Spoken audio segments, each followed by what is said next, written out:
Hello, and let me welcome you to this short systems demonstration video on the Flightsimulator 2020 for the Cessna 172 JTA mod by Mr. TommyMxr and me, DanielLOWG Whiskey Golf. JTA modification means that this plane is powered by a Continental CD155 diesel engine instead of the Lycoming engine. Many systems in this mod are programmed in higher detail, such as the engine FedEx system, electrical systems, custom water and oil temperature simulations, as well as some common improvements on the aircraft behavior. I was quite satisfied already with the first release of this mod, but the cockpit modification was missing in the first row. For this reason, I decided to take a look on it and I tried to modify this cockpit. So I joined this project and yeah, together we finally got it running. Now this mod also includes a modified cockpit to fit with the Continental diesel engine. This mod is released on Flightsim.2 and you will find the download link in the video description below. Okay, what we see here now is the cockpit of the standard Cessna 172 with the Garmin G1000 cockpit. And some of the components of these cockpits are not in use for the JTA, and that is the throttle and mixture lever and the magneto keys.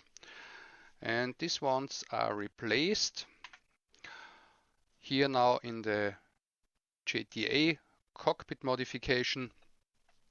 So instead of the throttle and mixture lever, we have a power lever to control the engine power from idle to 100%. Then the magneto key switch is replaced by the engine start button, and we have an additional switch here that is the engine master switch. Then the alternator switch is not anymore placed next to the main battery switch. This one is now moved behind the yoke and is guarded. And last but not least, we have the FedEx control buttons and switches on the left upper panel part.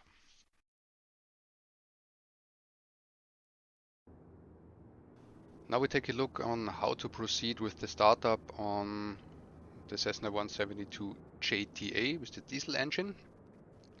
On the beginning, it's more or less similar to the standard Cessna. We check the standby batteries. The green test light is illuminated. We do it for 10 seconds and then arm the battery. The G1000, the primary display, is coming alive. And we see that all electrical consumers are in the moment connected to the emergency bus, and they are pulling 3.4 amps. Now we can turn on the master battery. So all consumers are switched now to the main battery bus. That's perfectly fine. Then turn on the beacon lights, fuel pump, prop area is clear. Then we can switch on the engine master switch. And we get here the glow indication. And when this indication is disappeared, we can push to start the engine. Oil pressure is rising, checked. Coolant temperature and oil temperature need to raise to the green area or green range. That takes a few minutes. Meanwhile, we can turn off the fuel pump and do the first checks specifically for the diesel engine. We have here our alternator switch and the battery switch. First we turn off the battery and then we turn off the alternator. We see now we have here low voltage failure indication, alternator failure indication and FADEC B failure. So the motor is running on FADEC channel A and it's still running. And that is what we like to check, that the engine is running with turned off alternator and main battery. That takes 10 seconds, this test. Then we turn on the alternator again and the master battery switch.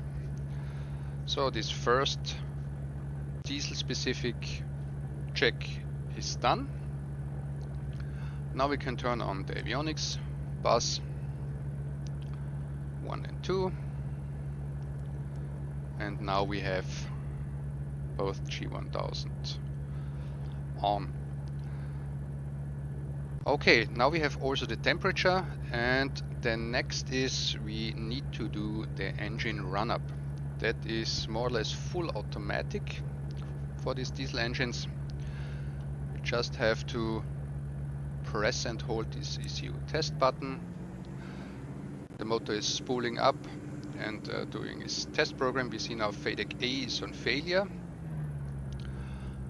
Now the computer switches and FADEC B is on failure, so the channel A is tested now.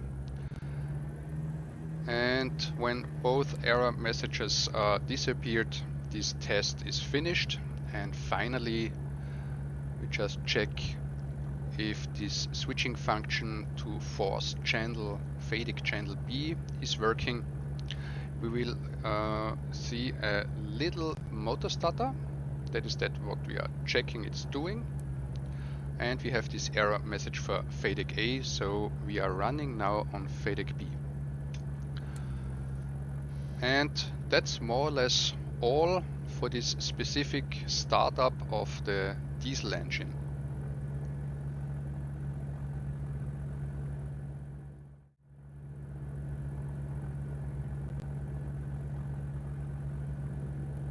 Yeah, for the takeoff, transponder on alt, landing lights on, fuel pump on, strobes light on.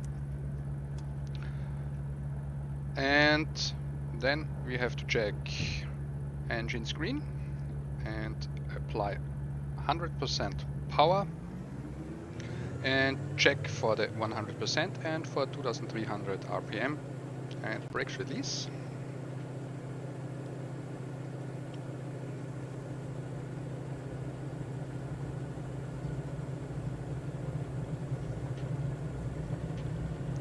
Rotate is 55.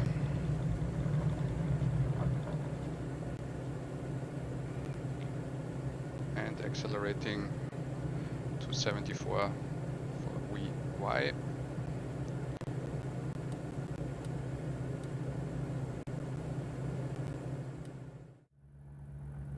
And we are back on the parking position.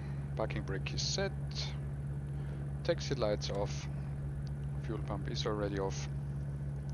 And for the engine shutdown, it's very easy. Just turn off the avionics and then switch off the engine master. Engine is stopped, beacon lights off, and batteries off. Yeah, that's more or less all for this Cessna 172 JTA with the diesel engine. I hope you enjoy and yeah, have fun. Bye bye.